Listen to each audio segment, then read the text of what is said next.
Hello everyone, जय हिंद। Welcome to Jha sir academy for IAS.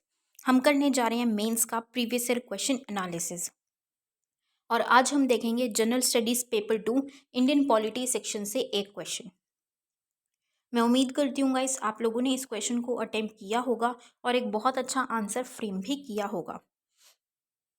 So guys आज हम एक बहुत ही इम्पॉर्टेंट और बहुत इंटरेस्टिंग टॉपिक के बारे में पढ़ने वाले हैं जो कि फेडरेशन से रिलेटेड है। मतलब कि जो फेडरेशन प्रिंसिपल हमें देखने को मिलता है इंडिया में, इंडिया के पॉलिटिकल सिस्टम में फेडरेशन किस तरीके से है, तो आज हम उसके बारे में पढ़ने वाले हैं। सो गाइज आपको बहुत ही रेलेवेंट और बहुत ही इंपॉर्टेंट पॉइंट्स आज मिलने वाले हैं, तो आप उन पॉइंट्स को अपने पास नोट करके ज़रूर रखिएगा। It will help you a lot in the near future.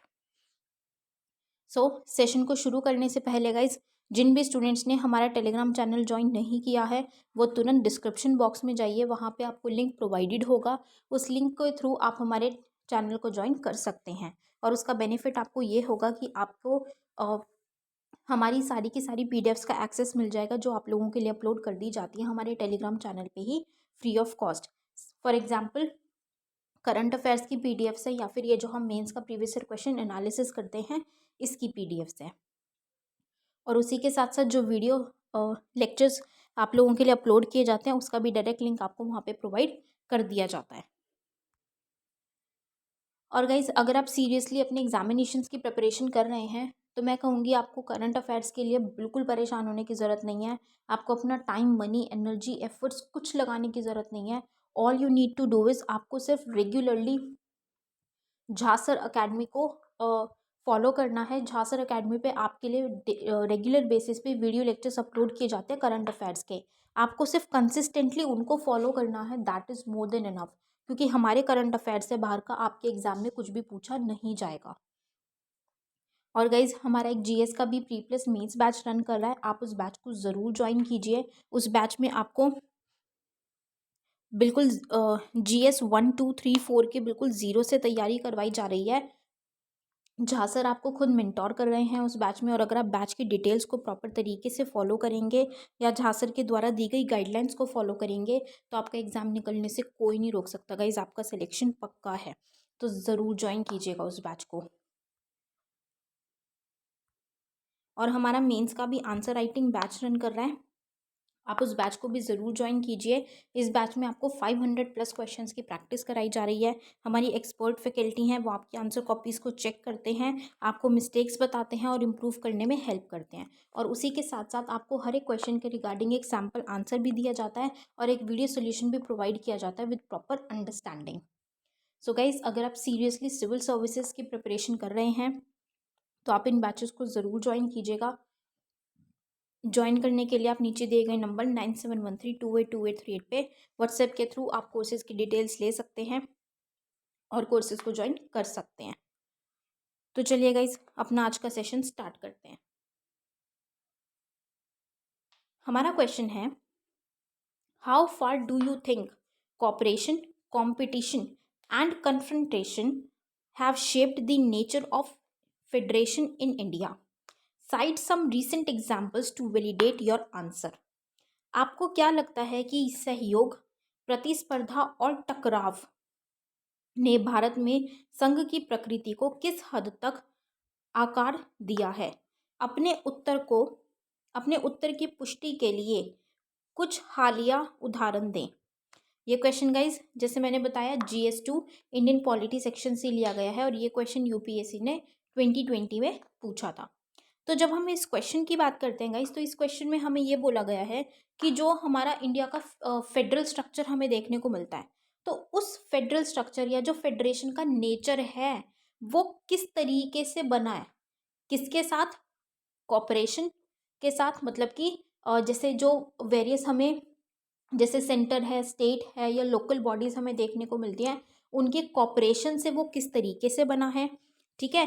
Competition, जो प्रतिस्पर्धा होती है कि जैसे वेरियस स्टेट्स हैं तो स्टेट्स में कुछ कुछ बहुत सी चीज़ों को लेके, जैसे गवर्नेंस है या क्लीनलीनेस है, स्वच्छ भारत है, ठीक है, उसको लेके क्लीनलीनेस और ये जो ड्राइव चलती हैं इनको लेके किस तरीके से प्रतिस्पर्धा है, कितना हेल्दी कंपटीशन है, या वो जो कंपटीशन है उसको किस तरीके से उससे किस तरीके से फेडरेशन में शेप मिली है, इंडिया के फेडरल स्ट्रक्चर को, फेडरेशन को, और कन्फ्रंट्रेशन की जो टकराव होता है आपस में, उससे किस तरीके से वो प्रभावित हुआ है, किस तरीके से उसने उसको आकार दिया है।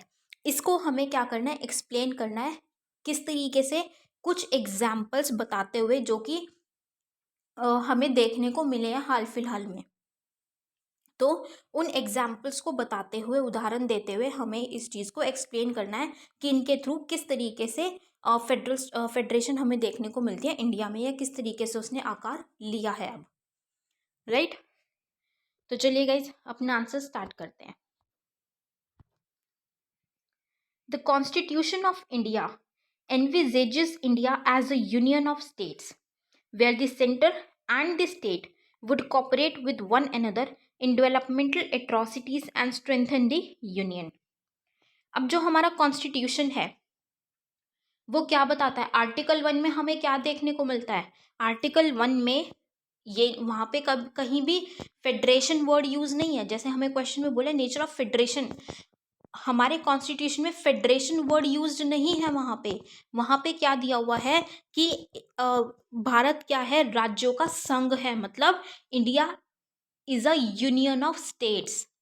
फेडरेशन मेंशन नहीं है, यूनियन ऑफ स्टेट्स मतलब कि उनका संघ है, जहाँ पे कि सेंटर और स्टेट मतलब केंद्र और राज्य एक दूसरे को सहयोग करते हैं, एक दूसरे के कोऑपरेशन के साथ काम करते हैं डेवलपमेंटल में, विकास करने में, या फिर जो यूनियन है उसको स्ट्रेंथन करने में, संघ को मजबूत करने में। तो इन 74 years of independence we have seen that cooperation, competition and confrontation have shaped the nature of Indian federation and the corresponding relations between the center and states on one hand and among the states on the other।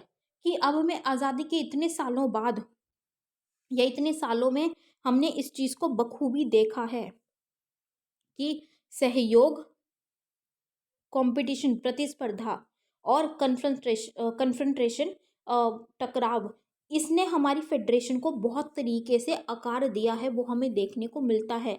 चाहे हम उसकी किसकी बात करें, centre और state, केंद्र और राज्य की बात करें, या फिर हम अलग अलग राज्यों की आपस में बात करें कि उनका किस तरीके से वो कॉपरेट करते हैं या कैसे वो कंपटीशन करते हैं अपने आप को बेटर बनाने के लिए, अपने आप को हाईएस्ट रखने के लिए, हर चीज़ में सुपीरियर अच्छा रखने के लिए, मतलब बहुत सही तरीके से। जैसे कि अगर हम क्लीनलीनेस ड्राइव की बात करें, या हम गुड गवर्नेंस की बात करें, या हम डिस्ट्रिक्ट्स की भी बात करें, तो कौन सी स्टेट में कितनी डिस्ट्रिक्ट्स अच्छी हैं, कितनी को पूरा प्रॉपर रिसोर्सेज या प्रॉपर एक स्टैंडर्ड ऑफ लिविंग अवेलेबल है, उस तरीके से वो क्या करते हैं, उनके अंदर एक फेडरेशन को उस तरीके से शेप मिलती है कि वो किस तरीके से काम करते हैं। Right, so while cooperation had led to successful implementation of welfare policies and programmes.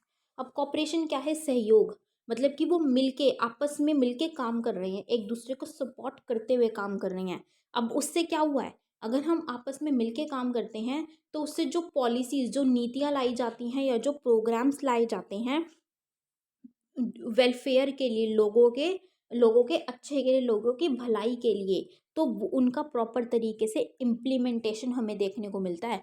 क्यों कि हमारी सबसे ज़्यादा मेन प्रॉब्लम क्या होती है कि बहुत अच्छी अच्छी पॉलिसीज़ लाई तो जाती हैं, बहुत अच्छी अच्छी स्कीम्स प्रोग्राम्स लेके तो आए जाते हैं, लेकिन उनका प्रॉपर तरीके से इम्प्लीमेंटेशन ना होने की वजह से उनका कोई फ़ायदा नहीं रहता, क्योंकि उसका जो बेनिफिट है वो उन बेनिफिशरीज़, वो लोगों तक नहीं पहुंच पाता। लेकिन जब सहयोग से, कॉपरेशन से जब काम करते हैं, चाहे सेंटर स्टेट है या वेरियस स्टेट्स हैं, तो ये जो वेलफेयर पॉलिसीज़ हैं ये लोगों तक बखूबी पहुंचती है जिस तरीके से इनको बनाया गया है, तो वो प्रॉपर इम्प्लीमेंटेशन हमें देखने को मिलता है। Then competition among the states had been leveraged by the center to bring out the best among all the states of the federation। अब जैसे कि कंपटीशन है, हम बात करते हैं ना हेल्दी कंपटीशन की। हेल्दी कंपटीशन क्या होता है, जहाँ पे हर कोई अपना बेस्ट देने की कोशिश करता है। जैसे कि स्कूल्स में हम क्या करते हैं मेनली, मान लीजिए अगर ए बी सी हैं, सी थर्ड पे है, तो सी क्या करेगा, अब उसको दिख रहा है कि मैं थर्ड रैंक पे हूँ, तो वो और ज़्यादा मेहनत करेगा फर्स्ट पे आने के लिए। जो फर्स्ट पे है ए ए जो फर्स्ट रैंक पे है वो क्या करेगा, वो और मेहनत करेगा कि वो अपनी फर्स्ट की पोजीशन को मेंटेन कर पाए। और बी जो कि सेकंड पे है वो भी और ज़्यादा मेहनत करेगा, अपना बेस्ट देगा फर्स्ट पोजीशन पे आने के लिए। तो वहाँ पे क्या चीज़ है, ये कंपटीशन हमें देखने को मिल रहा है, लेकिन ये हेल्दी कंपटीशन है, ये डिस्ट्रक्टिव नहीं है कि किसी को इससे हार्म होगा। ये कंपटीशन हेल्दी है कि इससे वो अपना बेस्ट देने की कोशिश कर रहे हैं। तो ये जो कंपटीशन है ये किस में देखने को मिलता है, डिफरेंट स्टेट्स कॉम्पीट करती हैं कुछ पैरामीटर्स पे, कुछ ग्राउंड्स पे, कि वो अपना बेस्ट दे सके। तो उसमें क्या होता है, हर कोई अगर बेस्ट देने पे काम करता है तो वो बेस्ट ही निकल के आता है। ठीक है, हर स्टेट अपना बिल्कुल बेस्ट देती है और वहाँ पे हमें हर चीज़ अच्छी देखने को मिलती है, फिर सब चीज़ मतलब विकास हमें देखने को मिलता है उन स्टेट्स में। Then, competition among various states has brought out many innovations and best governance practices. अब जब वो compete करती हैं, ठीक है, तो अब उससे क्या चीज़ भी होती है, अब क्योंकि वो अपना बेस्ट देती हैं तो वो हर चीज़ को अच्छा करने के लिए सोचती हैं कि कुछ ना कुछ तरकीब सोचती हैं। ठीक है, अब तरकीब सोचने में क्या चीज़ होती है कि वो कुछ ना कुछ अच्छे इनोवेटिव मेथड्स, इनोवेटिव आइडियाज़ निकल के आते हैं और अच्छे तरीके से शासन हो पाता है, शासन प्रणाली, गवर्नेंस प्रैक्टिसेस बहुत बेस्ट, अच्छे तरीके, अच्छी वाली निकल के आती हैं, वो आइडियाज़ अच्छे निकल के आते हैं। We have also witnessed confrontation among the states and between the states and the economy which hinders the economic growth and development of the country. लेकिन अब वही है कि कॉन्फ्लिक्ट कहाँ नहीं होता, हर जगह कॉन्फ्लिक्ट होता है, टकराव तो हर जगह देखने को मिलता ही है। तो चाहे वो अलग अलग स्टेट्स की बात हो, स्टेट्स के अंदर हो, या फिर वो सेंटर और स्टेट के बीच में हो, तो ये जो कन्फ्रंटेशन या जो टकराव होता है वो कई बार क्या करता है कि इकोनॉमिक ग्रोथ को, जो वृद्धि है या विकास है हमारी कंट्री का, हमारी इकोनॉमी का, उसको थोड़ा सा प्रभावित करता है, उसको इम्पैक्ट करता है, हिंडर करता है कि वो कम होती है। जैसे कि अगर किसी ग्राउंड पे फॉर एग्जांपल जैसे वाटर है, वाटर शेयरिंग है, उस पर डिस्प्यूट चलता है, होता है ना, स्टेट्स के बीच में हमें विवाद देखने को मिलता है, तो उससे दिक्कत तो आती है, बहुत ज़्यादा दिक्कतें चलती हैं उसकी वजह से, तो हमारी इकोनॉमिक ग्रोथ और डेवलपमेंट उससे कहीं ना कहीं थोड़ी बहुत इम्पैक्ट होती ही होती है। तो अब हम इनको किसके थ्रू समझाएंगे, एग्जाम्पल्स के थ्रू। सबसे पहले हम बात करेंगे कॉपरेशन की, सहयोग कि सहयोग के क्या एग्जाम्पल्स हैं जो हमें रिसेंटली देखने को मिले हैं कि किस तरीके से सेंटर स्टेट ने या स्टेट्स ने आपस में सहयोग किया है, कॉपरेट करके काम किया है, इम्प्लीमेंटेशन प्रॉपर तरीके से किया है। तो हम बात करेंगे जीएसटी की, goods and services tax. This is an example where the center and the states have come together to cooperate with each other in bringing the long desired one nation one market feature. अब ये किसका example है, जिसमें केंद्र और राज्य मतलब centre और स्टेट एक साथ आए थे, कॉपरेट करा था उन्होंने, एक दूसरे का सहयोग दिया था, ताकि ये जो कॉन्सेप्ट की बात की जा रही है, फीचर की बात की जा रही है कि वन नेशन वन मार्केट, उसको प्रॉपर तरीके से लागू किया जाए और उसका बेनिफिट लिया जा सके। The states together and the centre have equal power in the GST council for making any changes and hence any changes requires cooperation among the states and between the states and the centre.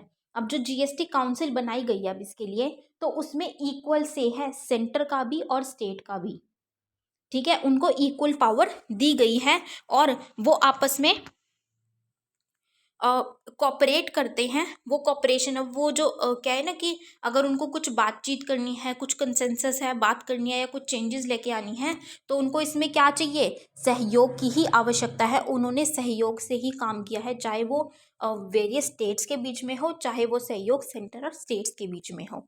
तो ये सहयोग से GST का implementation पे ध्यान दिया गया और जीएसटी आज जो लागू हुआ है वो उनके कॉपरेशन की वजह से ही हमें देखने को मिला है। फिर हम बात करते हैं कंपटीशन की, प्रतियोगिता या प्रतिस्पर्धा। ठीक है, प्रतिस्पर्धा के क्या उदाहरण है, क्या एग्जाम्पल्स हैं। First is measures for ease of doing business and attracting investments. We can see all the states competing with each other to attract investments, to set up industries and provide employment opportunities to their people. मतलब कि क्या किया गया है कि जब हम उन मेजर्स की बात करते हैं कि ईज़ ऑफ डूइंग बिजनेस लाई गई है कि भाई बिजनेस शुरू करने के लिए या एग्जिट करने के लिए, काम करने के लिए एक जो प्रोसीजर पहले हेल्दी और क्लमजी हमें देखने हेल्दी नहीं सॉरी लेंदी और क्लमजी देखने को मिलता था, हमें कम्बरसम प्रोसेस था, उसको ईज करने की कोशिश की गई है ताकि ज़्यादा से ज़्यादा कंपनीज इंडस्ट्रीज आए और उनकी स्टेट्स में सेटअप हुए, हमारी कंट्री में सेटअप हो। तो यहाँ पे क्या स्टेट्स ने आपस में कॉम्पीट किया, स्टेट्स ने अपना बेस्ट दिया कि वो ज़्यादा से ज़्यादा इन्वेस्टमेंट्स को अट्रैक्ट कर सके, उनकी स्टेट में ज़्यादा से ज़्यादा इन्वेस्टमेंट हो, ज़्यादा से ज़्यादा इंडस्ट्रीज कंपनीज सेटअप हो। अब वहाँ पे ज़्यादा से ज़्यादा सेटअप होंगी तो लोगों को एम्प्लॉयमेंट अपॉर्चुनिटीज़ भी मिलेंगी, लोगों को रोज़गार मिलेगा, राइट। तो उस पर उन्होंने किया, उन्होंने बढ़ावा दिया, उन्होंने काम किया, मेहनत करी वो इन्वेस्टमेंट पे, तो क्या हुआ, उससे एक हेल्दी कॉम्पिटिशन डेवलप हुआ। नेक्स्ट इज परफॉर्मेंस इन स्वच्छ भारत अभियान। सर्वेज लाइक स्वच्छता सर्वेक्षण bring about the best among the various states in the area of health and sanitation. अब स्वच्छ भारत अभियान की परफॉर्मेंस को देखा गया तो उसमें जैसे कुछ सर्वेज होते हैं, जैसे स्वच्छता सर्वेक्षण, तो इन सर्वेज में क्या होता है, ये चीज़ें देखी जाती है कि किस स्टेट ने कितना बेटर तरीके से काम किया है या कौन सी स्टेट कितनी अच्छी है हेल्थ के मामले में, क्लीनलीनेस के मामले में, सैनिटेशन के मामले में, स्वास्थ्य और स्वच्छता के क्षेत्र में उन्होंने कितना अच्छे से काम किया है, कितनी सर्वश्रेष्ठ है। तो उसके बेसिस पे उनको ना रैंकिंग दी जाती है कि कौन सी डिस्ट्रिक्ट, कौन सी स्टेट टॉप पे है, कौन सी डिस्ट्रिक्ट टॉप पे है। तो उससे क्या होता है, उनके अंदर एक ज़ील आती है, एक इनकरेजमेंट आती है कि हमें काम अच्छे से करना है, हमें उसको सफाई पे ध्यान देना है ताकि हम भी लीड करें, हम भी टॉप पोजीशन पे आए। तो उससे क्या है, वो हेल्दी कंपटीशन आता है और हेल्दी कंपटीशन से स्टेट ज़्यादा काम करती हैं, कंपटीशन की वजह से अच्छा लाने के लिए अपना बेस्ट देती हैं, और अच्छा अगर स्टेट्स में आएगा तो ऑटोमेटिकली पूरी की पूरी हमारी कंट्री में, पूरी इंडिया में ही अच्छा होगा। ठीक है, तो ये एग्जाम्पल्स हमने किसके देखे, कंपटीशन के, प्रतिस्पर्धा के। अब हम बात करें एग्जाम्पल्स ऑफ कन्फ्रंटेशन, टकराव के कुछ उदाहरण। First is states opposing the citizenship amendment act and NRC, national register of citizens. Many states have opposed the center's move to amend the Citizen Amendment Act and the update of the NRC. अब क्या है, मतलब टकराव किन grounds पे हुआ है, जैसे कि सिटीजनशिप अमेंडमेंट एक्ट जो लाया गया था 2019 में, तो ये जो सिटीजनशिप अमेंडमेंट एक्ट है सेंटर के द्वारा लाया गया, ये कुछ स्टेट्स अपोज कर रही हैं, मतलब इसके फेवर में नहीं है कि भाई ये एक्ट सही नहीं है, क्योंकि वो क्या बता रही हैं कि ये रिलीजन बेस्ड है, कि आप तो डिस्क्रिमिनेशन कर रहे हो, आप तो रिलीजन बेसिस पे इसको लेके आ रहे हो, लागू कर रहे हो, तो ये सही नहीं है, बिल्कुल भी इसको नहीं लाया जाना चाहिए। तो वहाँ पे कुछ ग्राउंड्स पे इसको अपोज कर रहे हैं, या फिर जो नेशनल रजिस्टर ऑफ सिटीजन्स है एनआरसी, उसको अपडेट करने की बात की गई है, तो उस पर भी कुछ स्टेट्स क्या कर रही हैं, अपोज कर रही हैं, वो फेवर में नहीं है, वो अपनी आवाज़ उठा रही हैं कि ये काम सही नहीं हो रहा है, ये सही नहीं है, ये नहीं किया जाना चाहिए। तो वहाँ पे हमें क्या देखने को मिल रहा है, टकराव देखने को मिल रहा है सेंटर और स्टेट के बीच में। ठीक है, केंद्र और राज्य के बीच में ये टकराव हमें इसको लेके चलती हुई देखने को मिली है। फिर हम बात करें state opposing the recent farm laws, हाल के कृषि कानूनों का विरोध करने वाला राज्य। अब क्या चीज़ है, ये तो इतना हॉट टॉपिक बन चुका है, फार्म लॉज, 3 फार्म लॉज लाए गए थे, कितनी ज़्यादा प्रॉब्लम हुई है पब्लिक को, मेनली कॉमन पीपल को प्रॉब्लम हुई है, क्योंकि रास्ते ब्लॉक कर दिए थे, बहुत सारी दिक्कतें उठानी पड़ी हैं। अब ये जो फार्म लॉज थे, आखिरकार क्या हुआ, 1 साल की परेशानी के बाद रिपील हुए वापस से। ठीक है, रिपील हुए, वापस लिए गए हमारे ऑनरेबल प्राइम मिनिस्टर के द्वारा। अब क्या चीज़ हुई कि ये जो फार्म लॉज सेंटर के द्वारा लाए गए थे, फार्म लॉज, 3 फार्म लॉज लाए गए थे, उनको स्टेट्स ने अपोज किया, राज्य ने अपोज किया कि वो सही नहीं कर रहे हैं। Many states have oppose these laws and states like Punjab have come out with their own laws to invalidate these union laws. क्या किया कि स्टेट्स ने इस लॉ को, या ये जो फार्म लॉज लाए गए थे, कृषि कानून लाए गए थे, उनको अपोज किया कि भाई ये सही कानून नहीं है, ये नहीं लाए जाने चाहिए, ये उनकी प्रॉस्पेरिटी की बजाय उनको और ज़्यादा दिक्कत में ढकेल देंगे। और स्टेट्स जैसे कि पंजाब की अगर हम बात करें तो पंजाब ने अपने खुद के कानून वहाँ पे लेकर आए, ये दिखाने के लिए कि भाई ये जो केंद्र के द्वारा कानून लाए गए हैं वो सही नहीं है और वो अमान्य है, वो उनको नहीं मानेंगे। तो यहाँ पे हमें क्या देखने को मिली, कन्फ्रंट्रेशन देखने को मिली, टकराव देखने को मिली, right. So on the concluding note we can say कि ये जो हम देखते हैं कॉपरेशन, कंपटीशन एंड कन्फ्रंटेशन, ये इन वन वे और दी अदर, कुछ पॉजिटिव मैनर में कुछ नेगेटिव मैनर में हमारी इंडिया की फेडरेशन को शेप किया है। उन्होंने हमारी इंडिया को ऑल टुगेदर एक नया आकार दिया है, आकार देने में वो सक्षम हुआ है। जैसे कि कॉपरेशन है तो वो पॉजिटिव मैनर में करता है, कन्फ्रंटेशन है वो थोड़ा सा कई बार नेगेटिव मैनर में उसको इम्पैक्ट करता है, शेप करता है। और जो कंपटीशन है वो मिक्सअप, ज़्यादातर अगर हेल्दी कंपटीशन है तो वो पॉजिटिवली करता है, और थोड़ा सा अगर डिस्ट्रक्टिव कंपटीशन है तो वो नेगेटिवली उसको इम्पैक्ट करता है। तो इस तरीके से बहुत ज़्यादा अच्छे तरीके से उसको आकार देने में वो सक्षम है, मतलब आकार देते हैं, शेप करते हैं हमारी इंडिया को, इंडिया की फेडरेशन को, right. So this was all for this question guys. I hope you all have like this analysis. अपना फीडबैक गाइज हमारे साथ कमेंट सेक्शन में ज़रूर शेयर कीजिएगा। So with this we end up this session today here guys. Thank you so much, have a great day ahead. जय हिंद।